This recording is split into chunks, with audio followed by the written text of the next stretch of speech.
Muito bem, é uma alegria muito grande. Hoje, um grande profissional da comunicação me dando aí essa colher de chá de ser entrevistado. Você que está na linha de frente, não é? Da comunicação e geralmente coordenando a tua equipe ali, né? Nos bastidores. Agradeço você primeiro pela tua humildade. Eu estou falando aqui com Ciro Campos. Aí, por 3 vezes, para dar o start à entrevista, chamei-o de Ciro Neto. Mas deixa eu lhe falar, gente. Para quem ainda não o conhece, ele é neto, aí sim, do Ciro Campos, que quando eu era piazotinho, né? Porque pequeno eu sou até hoje, o avô do Ciro, ele me ouvia nas minhas perguntas, nos meus questionamentos, naquele molequinho curioso, e nunca deixou de me dar atenção. Carlos Hugo também era assim comigo. Então, outra pessoa que era assim comigo era o Vica, que você deve ter conhecido ou visto falar. Eram pessoas que podiam muito bem falar, não, você é só um pirralho. Mas, no entanto, e quando eu vi o Palmer colocando, o Roger Palmer colocando ali uma postagem sua e vi tantos atributos profissionais, você brilhando, que estava na SPM, e vi ali, de Telêmaco Borba, primeiro, eu me orgulhei de saber que você não esqueceu sua terra natal. Nunca. E parabéns por isso, e que prazer falar com você. Boa tarde. Imagina, boa tarde, Berec, boa tarde para quem nos acompanha. É um prazer falar assim, eu fico até sem palavras. Você fez uma apresentação minha assim, que eu tô até intimidado, que geralmente como jornalista eu tô do outro lado, eu tô do seu lado, não neste daqui, né? Então para mim é mais fácil às vezes elaborar as perguntas do que responder, mas legal poder falar com as pessoas, bater um papo também. Eu tô de férias em Telêmaco Borba, como você falou, eu gosto tanto daqui que eu venho passar férias aqui, né? Então para mim é legal e falar um pouco da minha história, falar um pouco da cidade também, das curiosidades daqui, enfim. Eu não poderia, no piqueniz do meu site, eu não poderia deixar, não é, de agradecer Imagina. a SPM por permitir você, por dar essa liberdade de conversar aí com este humilde jornalista aqui da tua terra. Aqui. O seu avô, ele parece que era coordenador, chefe de uma cooperativa que foi fundada na época do Carlos Hugo para os funcionários públicos municipais. Você era bem criança nessa época. Ou talvez nem criança ainda. Ou talvez ainda não tinha nem nascido. Você Não. ouviu falar que o teu avô era o responsável por essa cooperativa? Sim, ouvi falar em família. Infelizmente meu avô faleceu, eu era muito novo ainda, né? Eu tenho 35 anos, meu avô faleceu, tinha 6 para 7, se não me engano, né? Mas, enfim, as pessoas falam e o nome Ciro já relaciona com ele, com meu pai, assim. Mas é legal também ver que as pessoas, como você falou, têm memórias positivas, memórias agradáveis de pessoas que passaram antes, né, por aqui, que não estão mais entre nós. Então, para mim é muito bacana também que as pessoas se lembrem, batam o olho no meu nome, mas se lembrem de outra pessoa e se lembrem de forma positiva também. Muito legal. Conte para nós da tua trajetória, conte para nós hoje a tua função na SPM, enfim. Sim, hoje eu estou com 35 anos, sou coordenador de um dos telejornais da ESPN, que é o Sport Center, que é o Sport Center da tarde, que vai das 4 às 6. Então hoje eu sou coordenador, eu trabalho lá há 2 anos na ESPN, mas eu trabalho como jornalista há 15 anos mais ou menos já. Me formei na Federal do Paraná, em Curitiba. Sempre quis fazer esporte, sempre quis cobrir esporte. As pessoas perguntam, Ciro, você joga bem futebol? Não. Não. Sempre fui. Mas sempre gostei muito de jogar, gosto de jogar, de vez em quando jogo até hoje.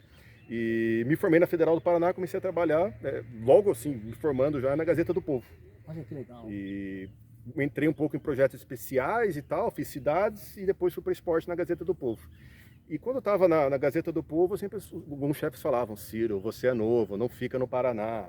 Ciro, tenta alguma coisa. E eu naquelas, assim, gostava de morar em Curitiba, porque é perto de Telêmaco Borba, né? Você pode passar um fim de semana, um feriado aqui, ver a família. E lá pelas tantas eu comecei a tentar alguma coisa em São Paulo ou Rio.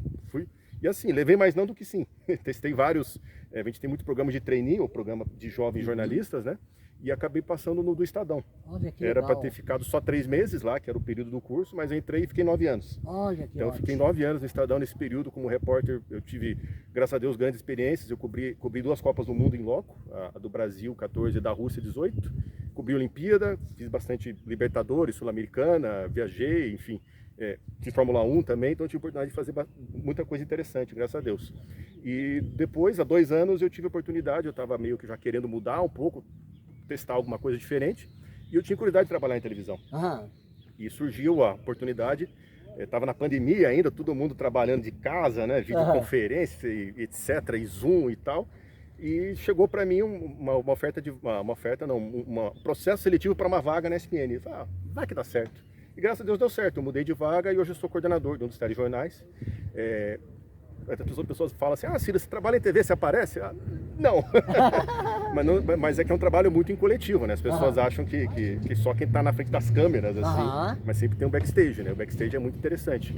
E hoje eu trabalho como coordenador de um dos telejornais de lá. Gosto muito do que faço e trabalho com futebol, que é uma coisa que eu sempre gostei, que comecei a gostar ainda garoto aqui em Telêmaco ainda.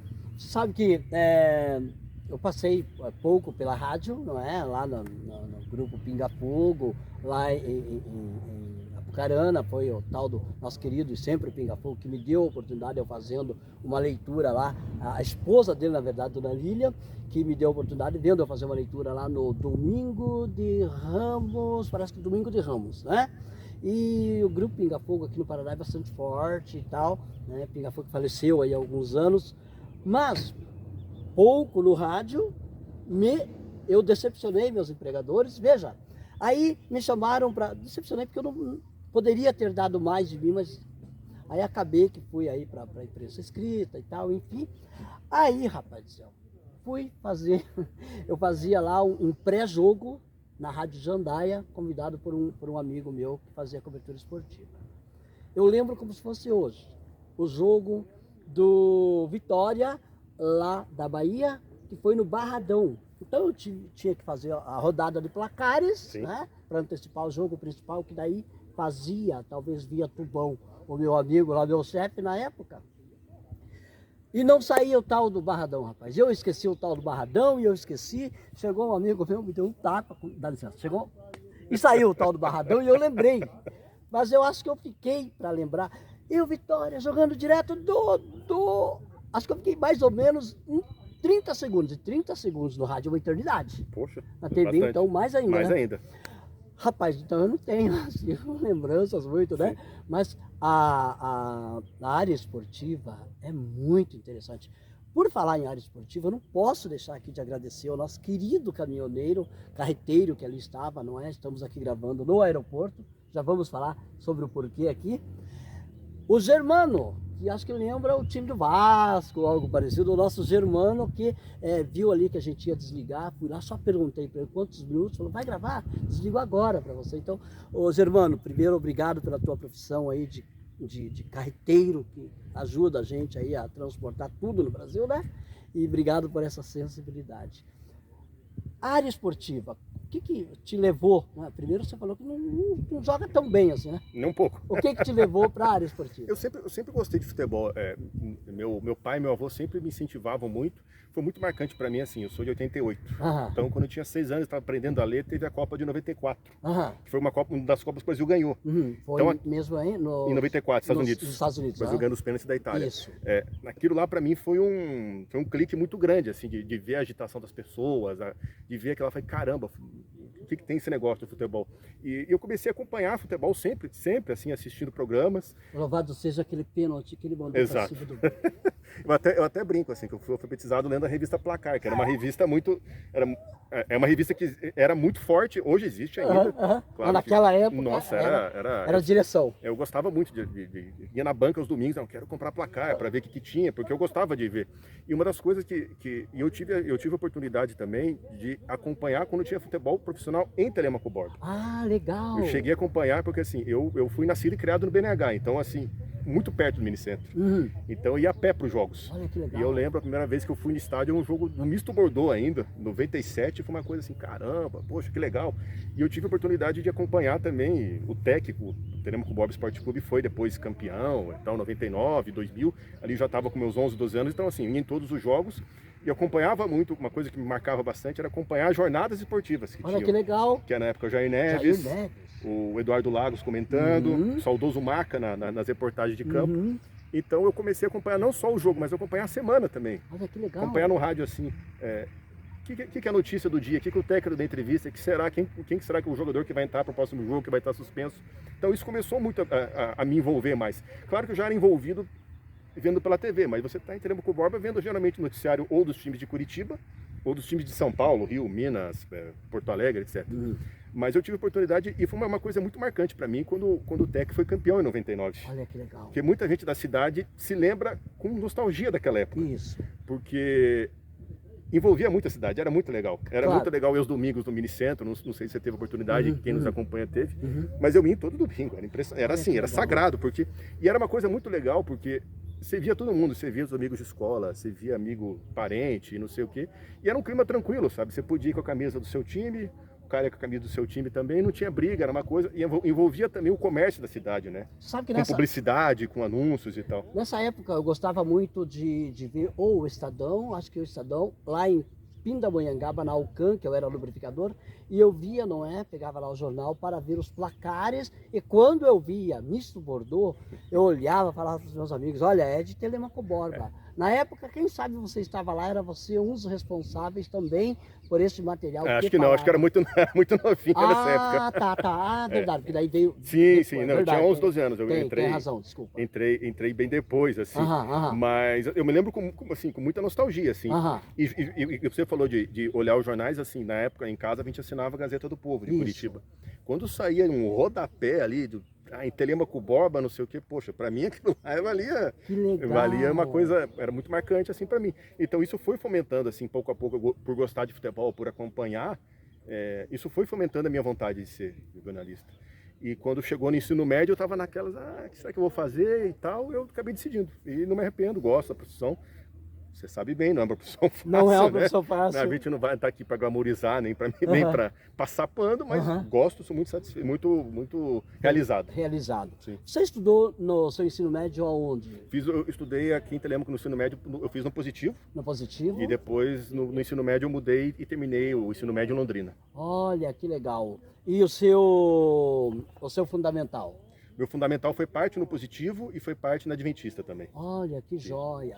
Se nós não falarmos, não era só a vovó, onde você está passeando na casa dela, ela vai puxar a orelha, ao invés de colocar açúcar, ela é discreta, no café, ela vai falar, filho, a avó esqueceu aqui, colocou aí, sei lá, qualquer coisa, mas não açúcar. O nome da sua avó mesmo? Dona Alda. Dona Alda.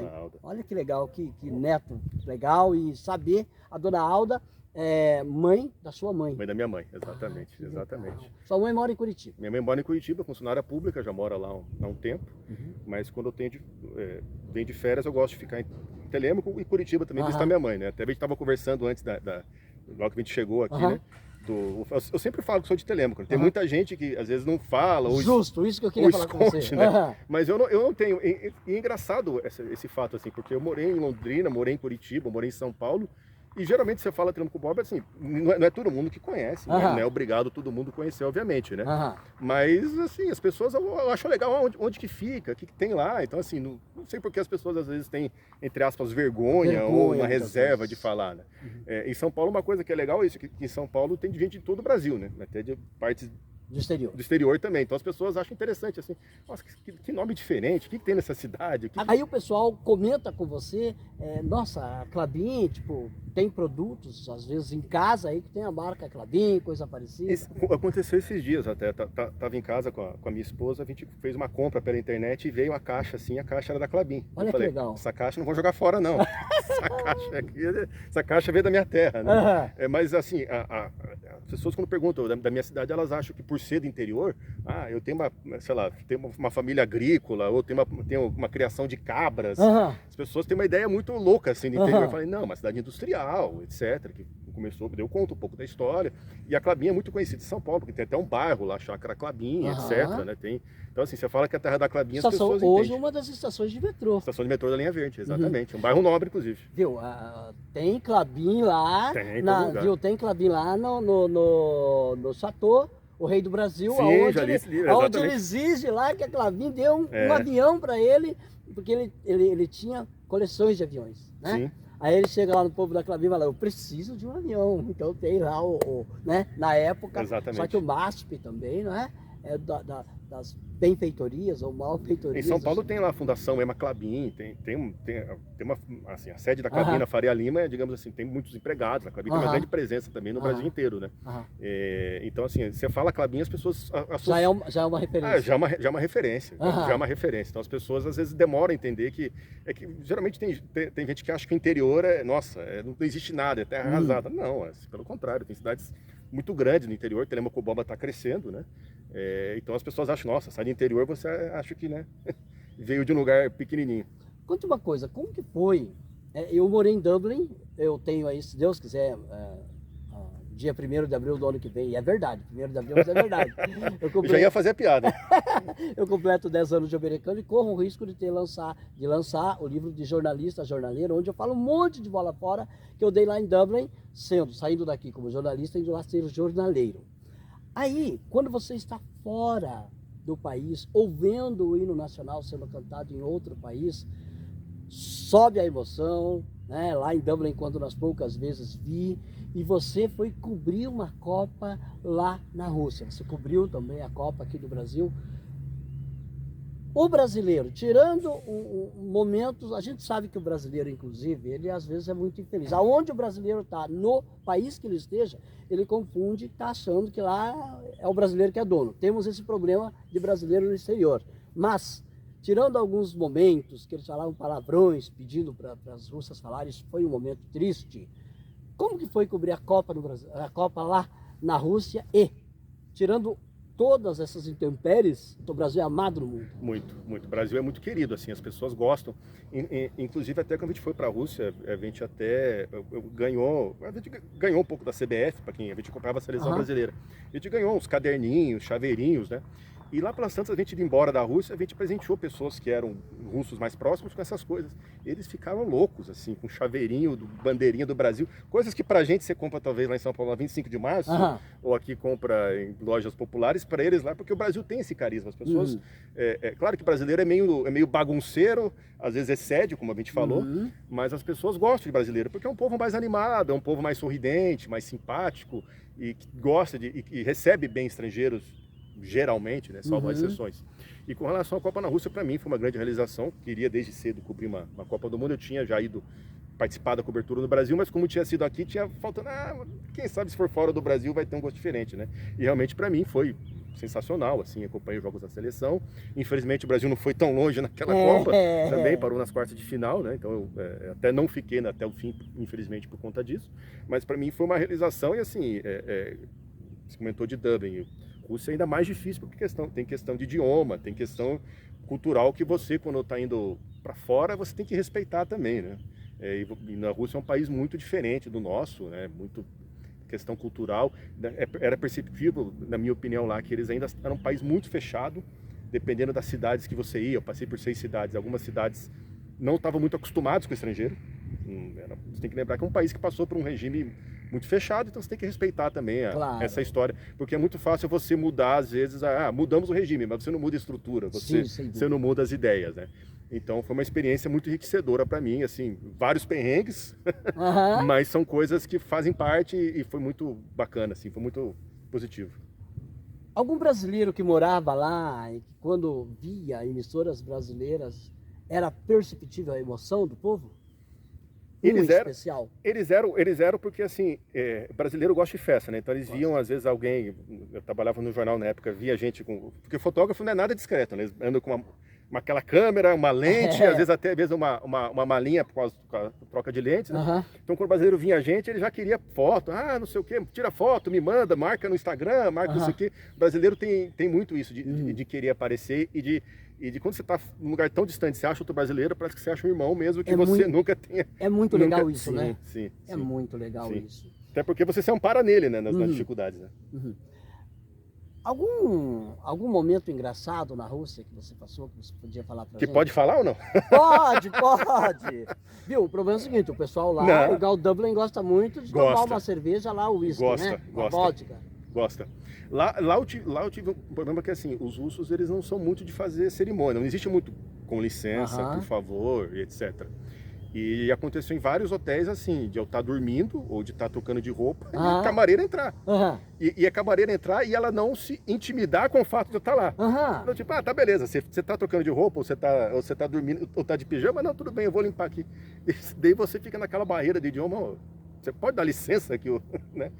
Aconteceu várias situações assim, e aconteceu essa situação engraçada também, que na Rússia o porte de arma é liberado. Aham.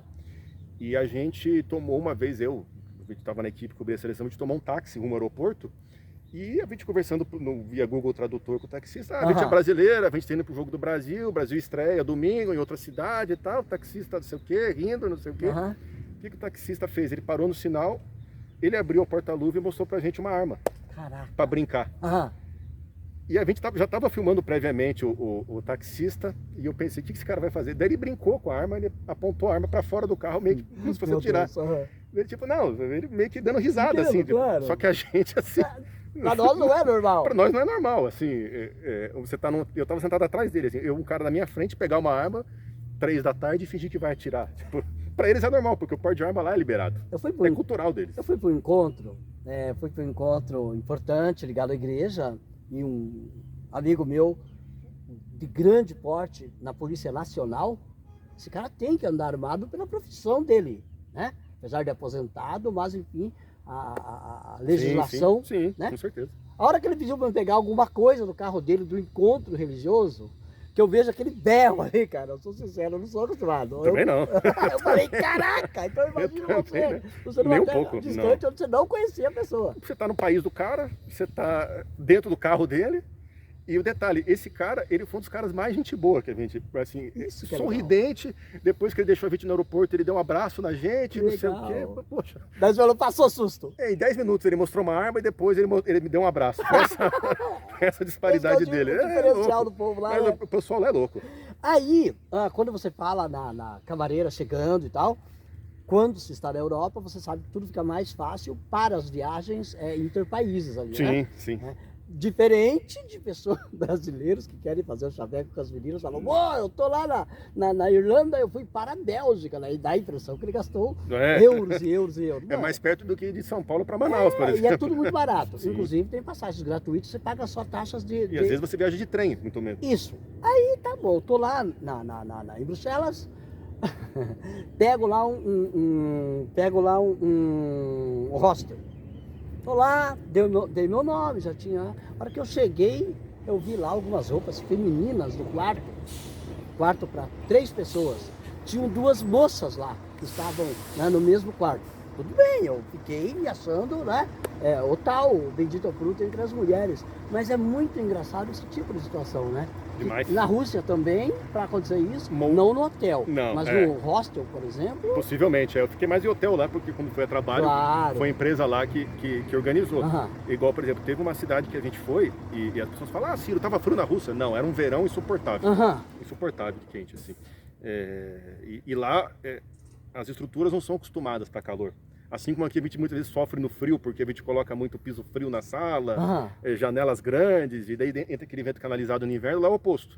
E era uma cidade que o Brasil ia jogar, era uma cidade que tinha poucos hotéis, assim, a estrutura, e a gente ficou num hotel meio simples, assim, e noite estava 32 graus. Daí eu fui na recepção perguntar se tinha ar-condicionado. A recepcionista fez o sinal assim para mim e agachou pegar uma caixa. Ela me deu a caixa, ela explicou, olha, o senhor abre a janela e passa isso aqui. Ela me deu um repelente, tipo, em vez de eu falar, não tem, ela me deu um repelente do tipo, se vira, sabe? Que é uma coisa assim, que no Brasil, se você falar isso pra alguém, soa como deselegante, assim, como assim você tá mandando, sabe? É só falar, não temos e tal, né? Mas é o jeito russo, eles são muito diretos, assim, pra fazer as coisas, mas é uma coisa, assim, você tem que entender a cultura deles também, é outro tipo de povo, e quando você tá lá pra se molhar, é roubada mesmo e faz parte. Alguma cobertura internacional que você fez e você achou muito diferente o dia a dia que você tinha que ter naquele país? Qual foi o perrengue que você passou? Engraçado. Eu vou pegar uma história, mas é uma história bem extrema, mas acho que vale pra gente elucidar isso. Que foi a cobertura da Chapecoense. Do acidente da Chapecoense. Quando o avião da Chapecoense caiu madrugada no Brasil, eu estaria de folga no dia. Certo. Daí meu chefe me ligou, Ciro, acorda que você vai para Colômbia. O que aconteceu? O avião da Chapecoense caiu. Mano. Pensei, como assim? Eu peguei, liguei a TV, mudei de canal, fui mudando de celular, muda um site, eu não queria acreditar naquilo, porque eu fiquei abalado e assim, tem a parte emocional e tem aquela parte, não, eu preciso me acalmar, preciso corresponder. Claro. E aí eu fiquei uma semana na Colômbia, que foi um pouco, eu peguei ali a questão ali de sobreviventes, investigação e tal. Então para mim foi uma cobertura muito diferente, porque foi uma cobertura que transcendeu o esporte. Porque a gente, como falou, a gente se prepara para cobrir uma Copa, para viajar para uma Olimpíada, para entrevistar uma personalidade. Agora, a partir do momento que acontece a maior tragédia da história do futebol mundial, com 71 mortos, você não tem nenhum preparo. Não tem como estar preparado. É muito você se acalmar e procurar fazer. E para mim foi muito, assim, muito difícil, mas assim, em termos de enriquecimento pessoal foi gigantesco. Gigantesco, assim, uma coisa que eu aprendi muito lá. Os colombianos foram espetaculares. Incrível, incríveis, assim. O que as pessoas viram pela TV, assim, é muito pouco perto do que foi, assim, de pequenos gestos que eu tive, assim, vou dar um exemplo, claro, assim. Por favor. Nos primeiros dias lá eu estava meio perdido, porque como tem uma cobertura dessa, você não sabe muito o que você quer buscar de informação ou o que querem de informação. Porque você também está no calor e as pessoas que estão te coordenando, são seus chefes, também estão no calor, é normal, as pessoas... É difícil botar os nervos no lugar, né? Claro. E aí eu estava num lugar, lá em Medellín ainda, eu estava na porta do ML, daí eu pensei, poxa, aqui tá muito parado, aqui não vai ser em nada hoje, eu vou perder tempo se eu ficar aqui. Tava sozinho, né, nesse momento. Até aquele momento, quantas vítimas já tinham?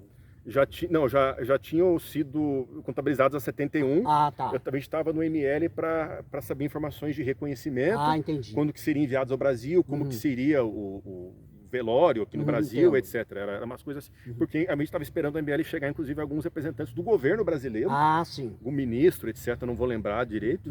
Mas eu vi que estava muito parado lá. Fiquei 1 hora e pouco lá em nada. Eu falei, nossa, eu vou tentar ir para um outro lugar. Eu fiquei sabendo que tinha um evento no estádio, que era um pouco, pessoas estavam organizando lá uma espécie de entrevista coletiva para dar das informações. No estádio lá? No estádio lá da Colômbia, lá em Medellín. E aí eu peguei um táxi, parei na rua, o táxi peguei. Claro. E na verdade eu andei muito pouco. Eu andei, sei lá, 2 quilômetros. E eu estava acostumado a pegar táxi em São Paulo. Se você anda 2 quilômetros de São Paulo, o taxista absurdo, te xinga. É. Daí eu falei, nossa, o cara, eu tô aqui hoje, eu já fiquei parado lá 1 hora, agora dei 2 quilômetros, o cara vai me xingar. O taxista não quis me cobrar. Olha que lindo Ele isso. falou assim, não, você é brasileiro, eu sei que você está sofrendo, não liga. Eu desci do carro, ele desceu e me deu um abraço. Olha que lindo isso. Eu fico pensando, cara, quando que às vezes um taxista em São Paulo, se eu fizesse isso, dificilmente isso acontecer. Então isso é uma amostra pequena de como é que foi. Porque para ele, o valor da corrida talvez ele não pagaria muito, mas assim, foi muito legal esse gesto dele. Assim, isso é um pouco do que foi lá. Quando você estava na cobertura dessa questão da Chapecoense, você estava como repórter em campo ou você estava também nos bastidores? Eu estava repórter, eu trabalhava no Estadão na época. Então foi eu o fotógrafo, eu para fazer as reportagens e o fotógrafo fazia... Você estava no Estadão? Estava no Estadão na época, foi 2016. Eu fui para a ESPN em 2021 só.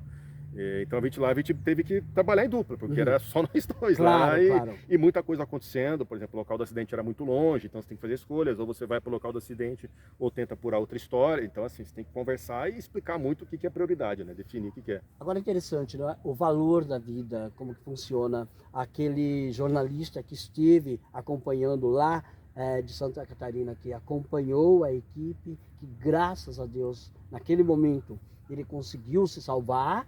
Logo depois faleceu. O Rafael Renzo, ele morreu jogando futebol. Jogando futebol? Jogando futebol, morreu acho que 2, 3 anos depois do acidente de Chapecoense. Jogando futebol. E para mim teve uma outra passagem que assim, que eu fiquei uma semana em Medellín, assim, e os colombianos, como eu falei, foram tratamento assim das autoridades e, sei lá, foi sensacional. E depois que eu voltei para o Brasil, me enviaram para Chapecó, porque os sobreviventes voltariam para Chapecó. Olha! Também que falaram, Ciro, você tem que acompanhar também a parte final da história. E foi muito bacana também a cidade recepcionando. Nossa, eu imagino. O Rafael Renzo foi entre eles, mas os outros 2 jogadores que sobreviveram, né? Lembra os 2? Os 3, desculpa. Mas botaram 2. Os sobreviventes foram 3, né? O Neto, o Jackson Foma e o Alan Ruschel. Mas o Jackson Foma, como ele teve que amputar a perna, ele demorou um pouco mais para voltar. Então nesse dia eu acompanhei a jogada do Neto, que foi o caso mais grave, e do Alan Ruschel, que foi o caso mais leve, que inclusive voltou a jogar futebol hoje. Um dia joga também. Como que você vê, por exemplo, momentos que a tua equipe, não é? Gente, é uma coisa que jamais nós vamos fazer com qualquer entrevistado, é aproveitar e fazer qualquer pegadinha. Essa é a premissa nossa, não existe isso. Mas como que você vê, por exemplo, membros da tua equipe no momento que se emocionam com uma situação dessa hoje, você estando, não é? Trabalhando com câmeras ali. É uma coisa muito interessante. Tipo assim, nós somos jornalistas, somos repórteres, mas acima de tudo, numa emoção extrema, nós somos seres humanos. Como que você lida com isso? Porque na cobertura da Chapecoense para a televisão, a gente viu vários momentos em que foi impossível o repórter segurar. Como que você vê isso? Eu acho assim, a gente é humano, né? Eu não tinha como você não se envolver, porque, por exemplo, na época do acidente da Chapecoense, eu cobria o dia a dia, eu era setorista do Palmeiras na época. Ei, garotão, eu já sabia que eu gostava de ser. Não quer dizer que eu seja palmeirense. Olha lá, é pegadinha. Inclusive, o time de futebol tá vetado na entrevista. A gente não combinou antes, mas tá vetado. Brincadeira, viu, gente? Legal, legal. Mas, enfim, eu era setorista do Palmeiras e 2 dias antes do acidente, teve Chapecoense e Palmeiras, que foi o jogo que deu o título brasileiro pro Palmeiras naquele ano. Então, no domingo eu tinha visto os caras da Chapecoense jogando e na terça eu tinha viajado para acompanhar o desdobramento da morte deles. E sobre o envolvimento ficou marcante até na ocasião, uma cobertura foi um repórter do Sport TV que no link ao vivo ele chorou enquanto ele entrevistava a mãe de um dos falecidos, né, do goleiro. Então assim, a gente é humano também, é difícil, não tem como você não se envolver. Eu fiquei muito nervoso quando eu fui para lá. Imagina. Porque eu estava com medo do avião, eu estava com medo da cobertura, de não dar conta, tem N coisas que passam na sua cabeça na hora. E é muito difícil você colocar os nervos no lugar assim. É muito de dia. O primeiro dia eu não fui bem, depois eu fui, sabe, pegando confiança e você fica triste. Não tem como você não sentir. Agora, viu, na nossa profissão, eu particularmente, estou ficando bem velhinho, estou com 57, então eu sempre falo assim que existe a coincidência, existe a providência. Quando eu falei para você que nós viríamos fazer aqui no aeroporto, eu falei por causa das nossas saídas que tivemos que... Fala, Telêmaco, amo você, mas tenho que dar uma saidinha para, então por isso o aeroporto. Foi providência divina, porque justamente esse tópico na entrevista. Então, sim, coincidência está descartada, é providência, né?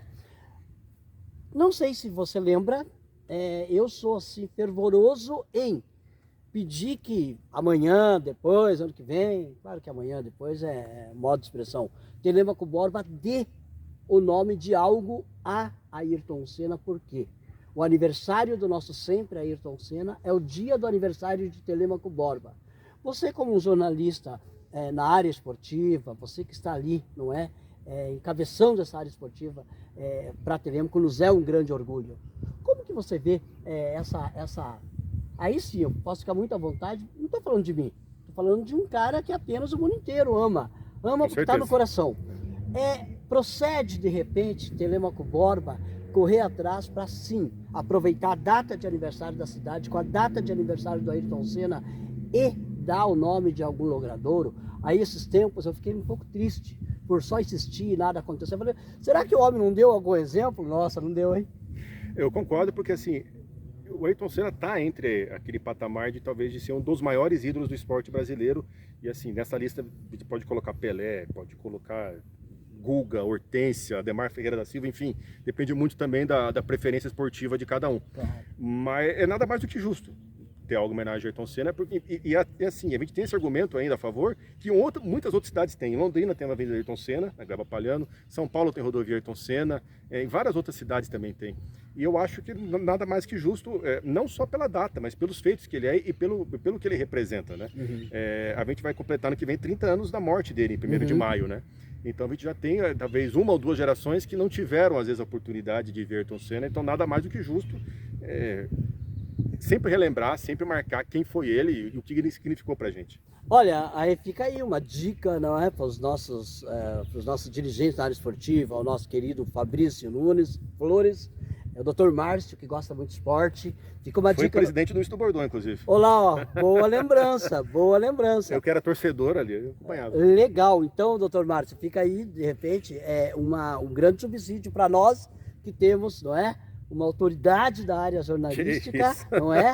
Lá em São Paulo, de repente, até fazer dentro da legalidade um bate-papo lá com a Viviane para, numa oportunidade dessa, não é? Termos aqui a Viviane, sabendo que o irmão dela vai ser homenageado na cidade, que são gêmeos com datas diferentes, 21 de março, né? Com certeza. Um 60, outro 64. Eu estava naquele dia da morte do Senna, primeiro, claro, ninguém queria acreditar, né? Eu estava num encontro ali no centro de encontro para Padre Zídio, né? Que depois foi dado o nome, e quando faleceu, de manhã, encontro assim, ninguém fala nada para não tirar o ímpeto do encontro religioso.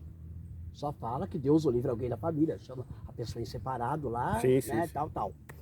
Então, só ficamos sabendo, aquele tempo podia vir de caminhão do encontro, pegava lá o caminhão lá, podia vir tudo em cima do caminhão, e alguém no caminhão comentou que, olha, o Ayrton Senna morreu. Ficamos tristes, mas sem querer acreditar. Quando chegamos na capela do Socomim, ou melhor, quando chegamos na matriz, porque nós éramos do Socomim, o Zero, mas acho que, enfim, de repente foi no Socomim mesmo. Quando chegamos lá, adivinha, um dos oferecimentos da missa, pela alma de quem? Do Ayrton Senna. Aí caiu uma tristeza, claro que a gente já sabia, mas ainda estava, porque a gente não quer acreditar, né? Então o pessoal do Zero, né, a Marta Cruz, as demais pessoas do Zero lembram desse dia. Então, cada um, se você perguntar onde você estava no dia, Com certeza. né, você lembra desse dia? Lembro. Eu tinha 6 anos, a gente já assistia corrida em casa, eu lembro de estar assistindo em casa. Essa corrida, assim, era normal assim, se ligar, acordar de manhã, domingo de manhã e ligar a TV, né? Era uma coisa. Agenda já. Era meio agenda, assim, e era uma época que a audiência da Fórmula 1 era gigantesca no Brasil, né? TV aberta. Hoje em dia, ainda na TV aberta, mas como não tem brasileiro também, a audiência infelizmente está um pouco menor. E eu gosto muito de Fórmula 1 também. Claro que na época dos 6 anos eu não tinha essa percepção. Claro que depois fiz matéria sobre Ayrton Senna, ou falando com rivais, ou falando com amigos dele, que daí a gente tem a noção do quanto que foi maior, do quanto que ele é significativo até hoje. Porque até mesmo crianças que hoje estão começando no kart, ou que gostam de Fórmula 1, elas falam do Senna. Eles assistem os filmes, assistem o que está no YouTube. Então é um nome muito presente até hoje, né? Naquele momento que o Berger foi deixado passar pelo Senna, para que o Berger se tornasse campeão daquela corrida, mas o Senna se tornasse campeão mundial, foi uma atitude de gratidão e muito linda, uma das atitudes mais lindas do esporte, que se hoje for feita, causa assim, opa, o que está acontecendo, mas naquele momento foi coração? Até naquele momento tem a narração marcante do Galvão Bueno, que ele fala, eu sabia, né? Porque que ele tinha informação e tal. Foi uma atitude que surpreendeu bastante gente, né? Porque a Fórmula 1 é um esporte muito individual, apesar de você competir também em construtores, é um esporte muito individual, e até dizem que os pilotos dentro da equipe muitas vezes têm as rixas, tem seus atritos e tal, né? Então foi algo assim, claro, que surpreendeu todo mundo, mas e que mostrou talvez um outro lado. Talvez o Senna, a gente não sabe, claro, muitos bastidores do que ele passou, do que levou ele a tomar aquela decisão. Mas passou às vezes uma ideia assim, poxa, eu estou sendo tricampeão do mundo aqui no Japão.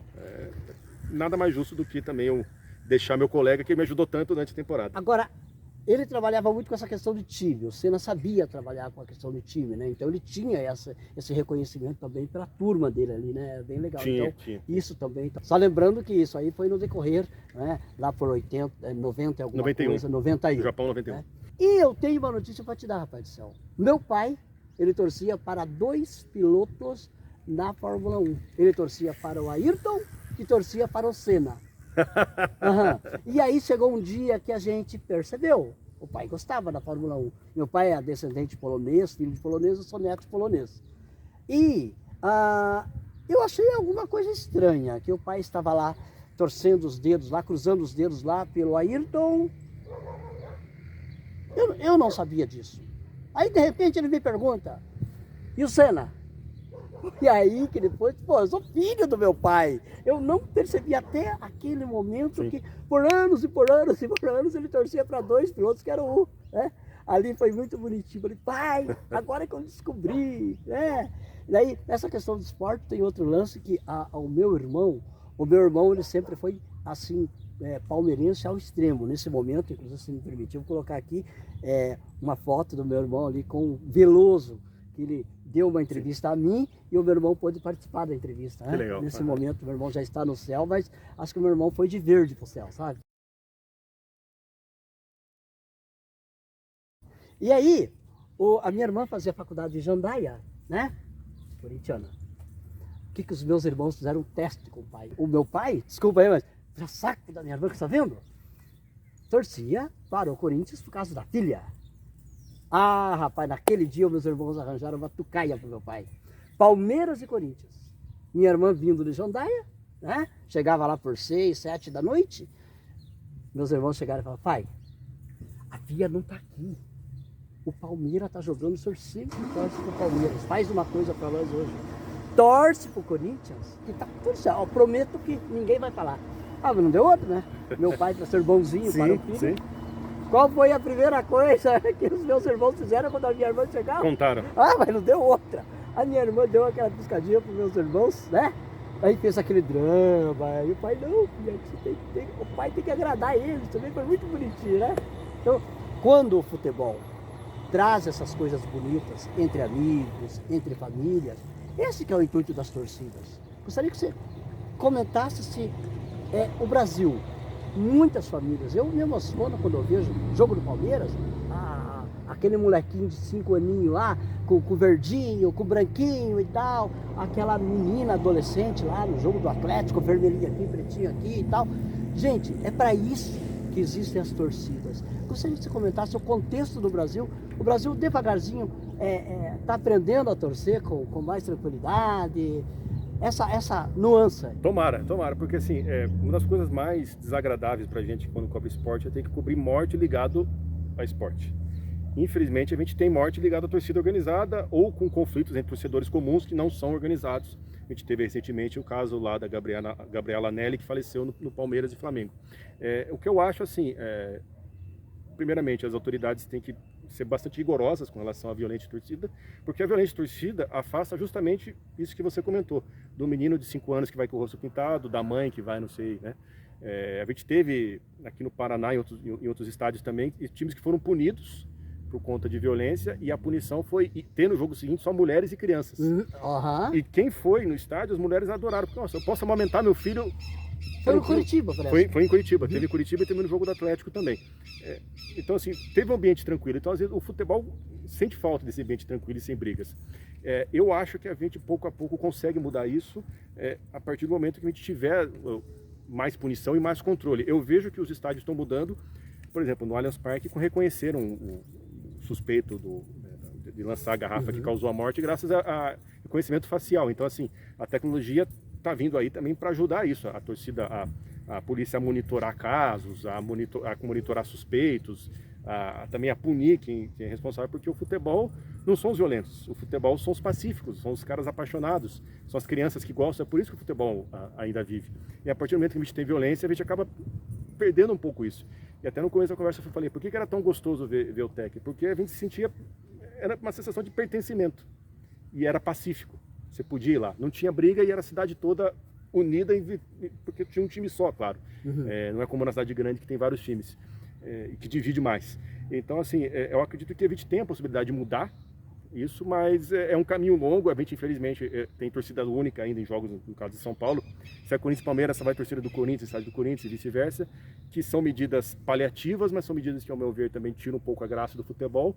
Mas eu vejo assim que existe um caminho, porque paixão por futebol brasileiro tem de sobra e se renova. É muito legal ver, inclusive, criança pequena gostando de futebol.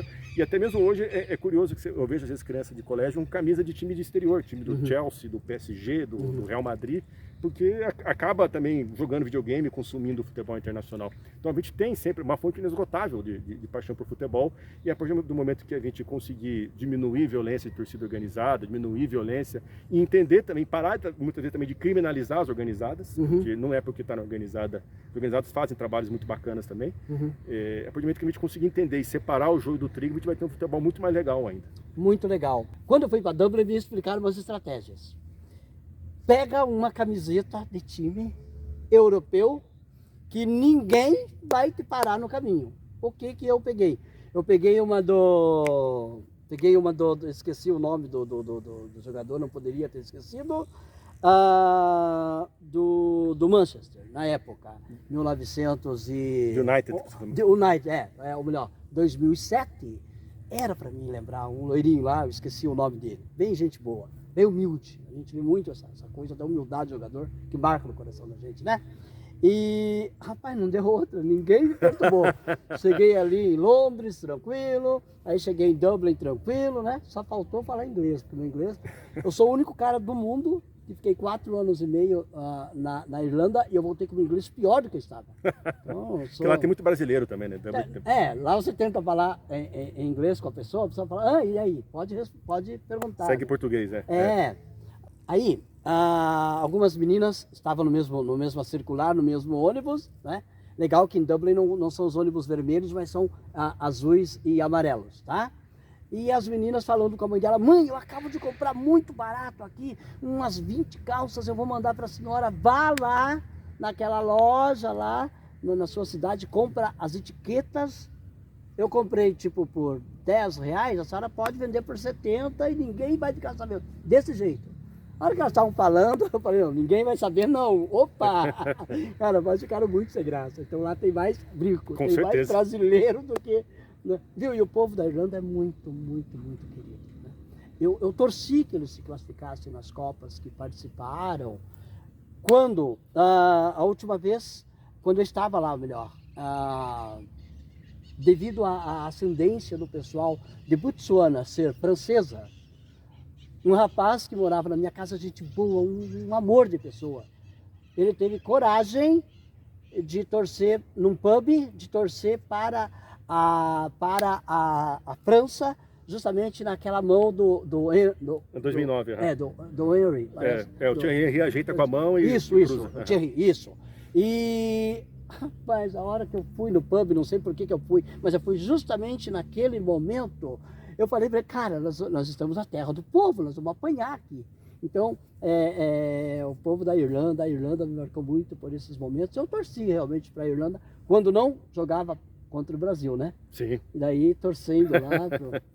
Agora, lá você tem mais o futebol irlandês. Ver as torcidas andando juntas depois do jogo. Outra coisa, fui no show do YouTube que deu-se lá no Croke Park. A hora que terminou o show, que eu vi aquele pessoal saindo, como se sai de um shopping, muito tranquilinho. Eu falei, gente, isso não é verdade que está acontecendo. Então, as situações fora do Brasil, né, na maioria das vezes, são essas, né? Sim. E assim, e o brasileiro é um povo também mais festeiro, né? Quando sai de jogo, assim, a galera sai brincando, sai bebendo, assim, tem esse bom diferencial também. Tem esse diferencial, claro que às vezes tem quebra-quebra, tem essas coisas, mas o brasileiro ele é mais festeiro, ele é mais festivo já. Os europeus já são mais sisudos, né? Eu não posso confundir também isso com deixar o brasileiro perder sua originalidade, sua alegria, né? Tanto é que é até uma crítica, né, que as pessoas fazem quando teve a Copa do Mundo no Brasil, os estádios foram construídos, mudou muito a forma de torcer, porque mudou o formato dos estádios, é mais caro o ingresso, prioriza quem paga o ingresso mensal, quem é sócio torcedor do clube. E tem essa discussão no futebol brasileiro, se é o futebol moderno ou o futebol raiz, né? Tem essa história. Tanto é que tem alguns estádios que mesmo modernos, como é o caso da Arena do Grêmio, é um estádio padrão FIFA, mas eles tiraram as cadeiras porque o povo gosta de um setor torcer de pé. Olha que legal. Ali. Então o futebol brasileiro convive muito com isso também, entre o moderno e o novo, de perder a raiz. Porque não dá para ser também... Tem gente que é muito saudosista até demais, né? Que gosta, não, eu gosto de arquibancada X, de estádio com tal coisa, que as pessoas jogam xixi, não sei o quê. Tinha isso nos estádios antigamente, hoje em dia não cabe mais, né? Mas é um equilíbrio, até porque os clubes, por mais que eles precisem de renda, eles também precisam do estádio lotado para ganhar jogo. Com certeza. Não adianta nada você jogar o preço lá para cima e ter o que acontece às vezes na Inglaterra, você não tem torcida, você tem um público de teatro. É complicado. Que não grita, que não apoia. O que você já viu de mais engraçado durante esse tempo teu no esporte dentro de um estádio? Assim que você falou assim, isso não é verdade. Dentro de um estádio? Olha, teve uma época que eu cobria em loco times, assim, que é estádio quarta e domingo. Quarta e domingo, às vezes quarta, quinta, sábado e domingo, assim. De estádio, tentar lembrar alguma coisa mais inusitada, assim. Já aconteceu, assim, uma vez eu fui para Bolívia cobrir um jogo das eliminatórias. Era Brasil e Bolívia. E eu não conhecia direito o estádio, a gente está mais acostumado com os estádios brasileiros, que por eles serem esse padrão FIFA mais novos, eles também são mais organizados. Então você tem um letreiro visível para a entrada da imprensa aqui, entrada dos funcionários acolá, etc. E nesse dia eu fui entrando no estádio, eu não sabia direito onde era no setor da imprensa. E na hora que eu vi, eu estava sentado no lugar, daí eu falei, nossa, que estranho, por que tem tanta segurança aqui? O presidente da Bolívia estava chegando no camarote, era o Evo Morales.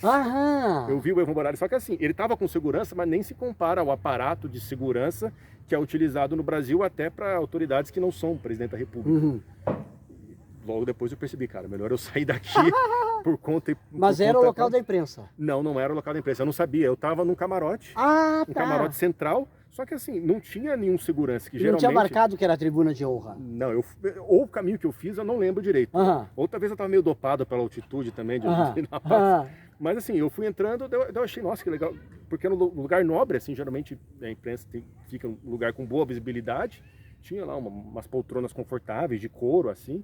De repente começou a chegar gente, dera ele assim, mas tipo, nem tentei ficar lá, porque obviamente ali era o meu local errado, depois eu fui pro local certo de imprensa, né? Mas uma situação dessa, caramba, tô no lugar aqui, o presidente do país chegou aqui, não vou sair. Muito bom. Ô gente, olha, eu tô com dó aqui, não é, do Ciro, porque estamos aqui, como eu disse, aqui tem matinhos, graminhas, então a mosquitadinha aqui tá... É o horário deles agora. É o horário deles, então desculpa, tá bom? Imagina que é isso. Quando você fala na Bolívia, eu não dei carteirada, juro, mas graças a Deus que eu levei uns 3, 4 exemplares da Gazeta Regional de Mandaguari quando eu fui a Porto Velho e eu resolvi ir ali na divisa da Bolívia com Rondônia. Cobija?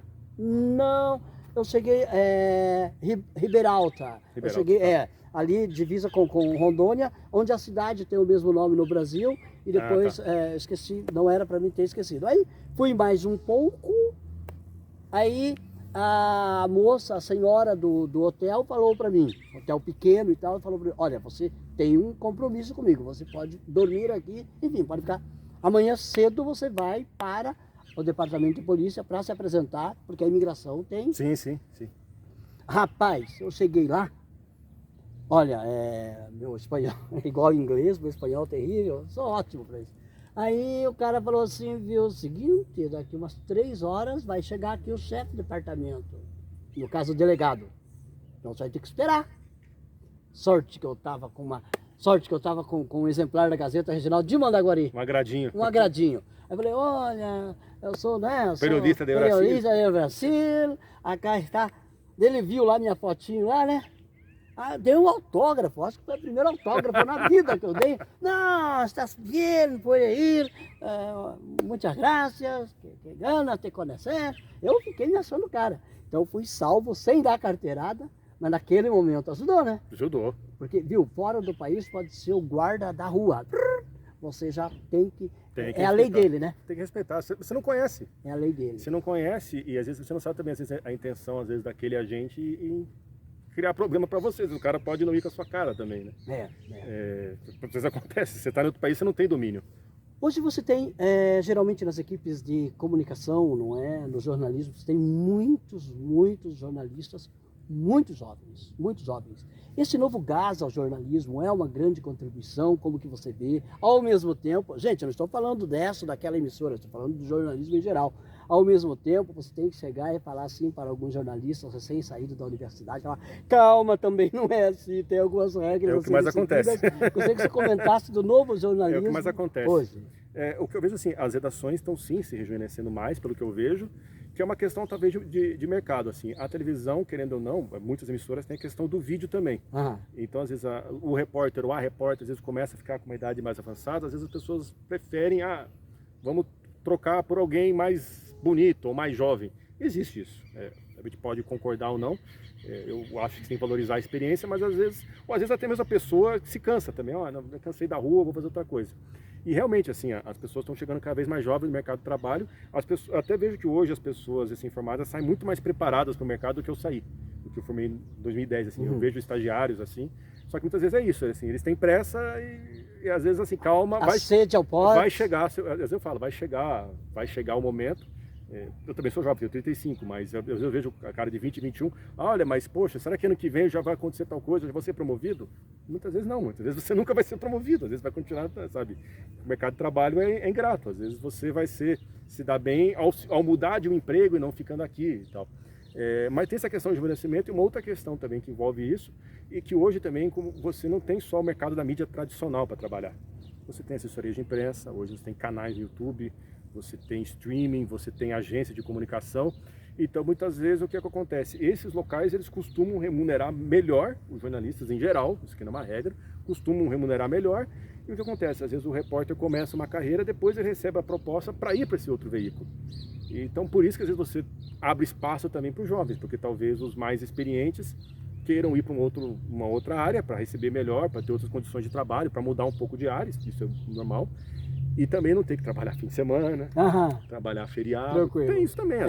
Eu conheço muitos profissionais assim que foram repórteres e que eles, olha, eu vou trabalhar para um outro lugar e por mim tá ok, assim, às vezes é uma escolha da pessoa também, né? Nunca diga dessa água não vai beber. Eu gosto, assim, eu tô acostumado a trabalhar domingo, tô acostumado a trabalhar 1º de janeiro, 25 de dezembro, enquanto as pessoas estão lá no seu almoço de Natal, eu tô indo trabalhar, pegando a mochilinha e trabalhar. Mas são escolhas, tem gente que cansa e vai para outra área, assim, né? Isso é natural também.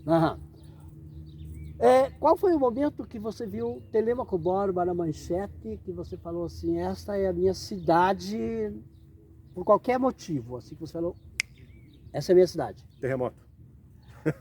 Passei hoje pelo conjunto Tibagi.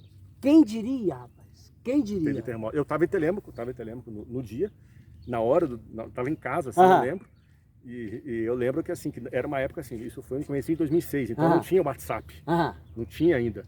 E eu lembro que a gente comentando, pô, será que vai sair, que vai sair no jornal amanhã? Disse que não foi não sei o quê, a vizinha disse que foi tal coisa, que foi um espírito, que foi um sobrenatural. E na época ninguém sabia, né? A gente teve que esperar o dia seguinte para sair nos jornais, dias depois que veio, né? Veio o estudo, o geólogo. Nessa época você estava... Nessa época, não, eu estava entrando na faculdade ainda. Entrando na faculdade? Estava entrando na faculdade ainda. Lá em Curitiba? Eu estava morando em Londrina ainda, estava esperando para saber que... Eu estava de férias em Telêmaco, foi em janeiro, estava de férias em Telêmaco, mas nem tinha começado a faculdade ainda. Então eu fiquei naquela, nossa, o que vai acontecer agora? Porque foi um momento que a gente falou, nossa, Telêmaco Borba é o epicentro, né? Tinha até uma comunidade no Orkut que falava disso, Telêmaco Borba é o epicentro, né? Ficamos famosos. Ficamos famosos, porque saiu em tudo, né? Porque foi um... terremoto assim, que aqui foi epicentro, claro que reverberou em outras cidades também, né? Mas foi um momento que eu vi o que é legal, que a gente quando às vezes vê Telêmaco, eu torço quando vejo o Telêmaco na mídia, eu torço para ser algo ou positivo ou curioso. O terremoto é curioso, porque se liga muito esse terremoto, claro, é uma coisa de desastre, mas graças a Deus não teve desastre aqui, como tem terremotos de grandes proporções em outros países, que pessoas morrem, que tem perdas materiais muito grandes. E eu torço às vezes porque, infelizmente, quando sai Telêmaco, às vezes sai por coisas não positivas também, né? Eu já vi também na imprensa estadual que saiu época atrás de crimes, etc, né? Mas eu prefiro guardar do terremoto, que é mais inusitado. Você fica feliz pelo Texas Borba estar saindo do papel, graças a Deus? Eu acho legal. Eu gosto de brincar com a cidade, sabe? Eu não tenho esse negócio depois, não, de ser muito formalzinho. Eu acho legal o Texas Borba, Tiba York, as pessoas fazerem. Eu entro na brincadeira também. Eu não tenho muita... Que bom que daí aos poucos, né? Telêmaco Borba está mais tranquila e né, o Texas Borba está começando a ser algo do passado em relação ao que era. Exato. Em relação ao que era. Porque quando o site americano surgiu em 2014, surgiu justamente para fazer um contraponto, era só notícia de, né? Infelizmente a gente tem ainda, né? Notícias populares. Esse prêmio que sai sangue, né? Tem isso, né?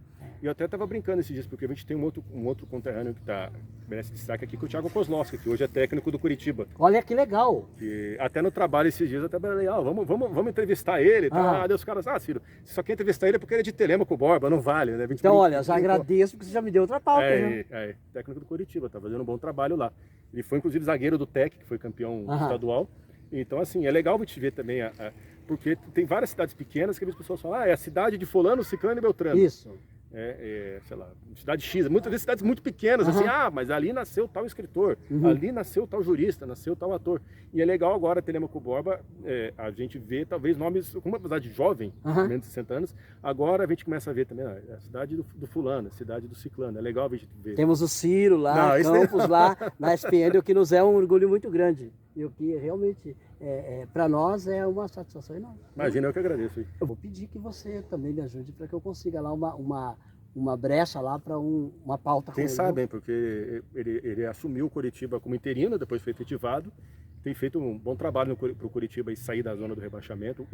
O Thiago Kozlowski foi inclusive auxiliar técnico da seleção brasileira de base, e também trabalhou um tempo como auxiliar interino da seleção principal, que agora fez amistosos no começo do ano. Então é um cara que tem uma carreira no futebol. E você falou que ele jogou? Jogou no TEC, ele é daqui. Ele jogou no TEC? Jogou no TEC, ele foi zagueiro titular do time campeão paranaense em 99. Que legal. Temos o Padre Primo.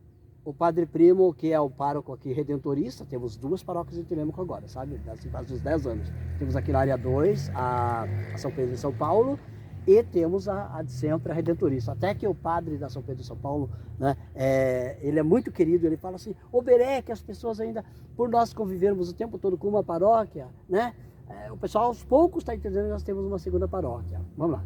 Aí o nosso Padre Primo, ele era administrador do Santuário Nossa Senhora do Perpétuo Socorro, lá em Curitiba. Rapaz, quando era jogo do Curitiba, e ele tinha que pedir concentração na hora da homilia, a coisa pegava, hein? Daí ele falou, Berek, ele deve ter falado para o Berek, o problema não foi isso, ou ele nem era pároco na época, não é? O problema foi naquele momento, daquela tragédia que houve em Curitiba, não é? Com o Couto Pereira, aquele vandalismo terrível que aconteceu. 2009, aí ele... Curitiba e Fluminense. Eu não lembro se foi ele que falou pra mim e tal. Tipo, o negócio era torcer que ninguém invadisse, inclusive o santuário, né? Sim. Então, a igreja fica bem na frente ali do Couto Pereira. Né? Meu, como que faz? Você pega um adversário ali, Deus que me perdoe, tá? Bem na hora de uma bênção ali, pega alguém do Atlético, né? Pega alguém do Furacão ali, na hora de receber uma bênção e sai o gol do Curitiba. Acho que o cara falou, padre, deixa a bênção para depois, porque eu não estou espiritualmente preparado. Não tô ligado, não tô ligado, não tô com a cabeça aqui nesse momento. Inclusive vai ser o contrário, né? A bênção é coisa boa e eu tô muito pé da vida, né? Deve ser engraçado, né? Exato, tô muito decepcionado, tô muito bravo agora. Padre, faz o seguinte, daqui a meia hora eu volto aqui, vou respirar mais um pouco. tranquilo, deve ser muito interessante. Meu querido, primeiro, eu peço perdão a você, porque se eu tivesse a tua equipe, eu já teria sido demitido na primeira, porque eu mais falo do que deixo você falar. Queria que você ficasse à vontade, não é? Para algo que eu esqueci de comentar com você. Primeiramente, agradecer você assim de forma efusiva. Gente, o primeiro contato, eu não tenho aqui por que fantasiar, eu não te conhecia. A alegria de eu te conhecer pessoalmente, eu falei para você ali na hora que eu saí do carro. Me veio primeiro você, claro, mas me veio o coração do seu avô, veio agora assim, grande assim, comigo, porque da mesma forma você me tratou, viu? Então, imagina, obrigado. Sou muito grato a isso. Então, e no primeiro contato que eu tive com ele, agradecer no El Roger, que foi olhando a matéria do Roger, que eu fui até você, e parabéns por essa acessibilidade, imagina, que isso? Por essa humildade, por nos orgulhar como Telêmaco Borbense. Nunca tire Telêmaco Borba dali, viu? Eu até coloco nas minhas redes sociais, até brinco, da Zona Sul de Telêmaco Borba para o mundo, porque para falar que sou do BNH ainda. Né? Legal. Alguma coisa que eu esqueci de comentar? Eu acho que não. Eu queria agradecer pela oportunidade, pelo espaço. Até acho que não sou digno de aparecer assim. Imagina. Eu sou um cara mais dos bastidores, assim, mais de coordenar a equipe, mais de planejar a pauta, de planejar o telejornal, do que propriamente estar diante das câmeras. Para mim, estar no papel de entrevistado, para mim é inusitado, né? Mas para mim é muito legal falar de Telêmaco, sabe? E de ser lembrado aqui também, imagina. Né? É bacana porque, assim, nossa cidade, como eu falei, às vezes as pessoas não têm, às vezes, ou exemplos, ou às vezes alguém que talvez, que está fora, que conseguiu. Eu, pretensamente, eu gosto de dizer assim, vou deixar a parte, eu sou um cara realizado na profissão, e que cresceu fora de Telêmaco, que conseguiu o seu espaço. Não sou o cara mais bem sucedido do mundo, claro, mas é claro que se às vezes a entrevista, ou às vezes exemplo, a minha história, às vezes alguém achar legal, para mim já é bacana, porque já mostra assim, poxa, não é muito de onde você nasceu, mas sim muito do que você batalha também. Que legal. Aos novos jornalistas, que sejam tão humilde quanto o nosso Ciro, e que tenham nele aí esse espelho. Gente, o problema de todas as novas profissões hoje, muitas vezes, né, a pessoa tem que ter o seu conhecimento técnico, o seu conhecimento cultural, intelectual, mas acima de tudo, a humildade, ela nunca vai perder espaço, né? Não, e você é um exemplo disso. isso, obrigado. Parabéns, viu? Gente, olha, eu vou deixar um abraço. Eu ia falar que palmeirense, por causa de cobrir o Palmeiras lá na época, mas não, aí não. Viu, esse negócio da gente não poder falar o time... Eu prefiro não falar. faz? Não, eu prefiro não falar porque assim... quem é meu amigo sabe, enfim. Ô, conta uma coisa, o Filipão tá onde agora? Atlético Mineiro. Ele saiu de um Atlético, foi pro outro. Exatamente. Você sabe que... Cara, pense num cara fã do Filipão, quando ele recebia aquelas crianças, o avô Filipão, e daí ele devoto lá daquela santa lá em Santa Catarina, lá e tal, né, assim, tipo um avôzão mesmo, né? Sim. E se ele ainda estivesse... Tô desatualizado, rapaz, essa é a última vez que eu vi... Mas o futebol é muito dinâmico, você pode estar falando hoje, se deixar para gravar o vídeo amanhã, já mudou. Futebol é muito louco. Já era, né? Futebol é muito louco. Muito bem, eu queria então agradecer aqui, não é a você, deixar um abraço muito especial à dona Gildelena, que é sua mãe, também a sua avó, deixar um carinho muito especial. Você é um grande orgulho para Telêmaco, viu? Valeu, obrigado. Grande abraço, viu? Valeu. Vamos dar um tchau lá? Tchau, gente! Valeu. Gente, na minha pequenez, agradecer a ESPN por permitir, não é, essa conversa muito legal. Telêmaco Borba aí com vocês. Tchau, tchau, um abraço.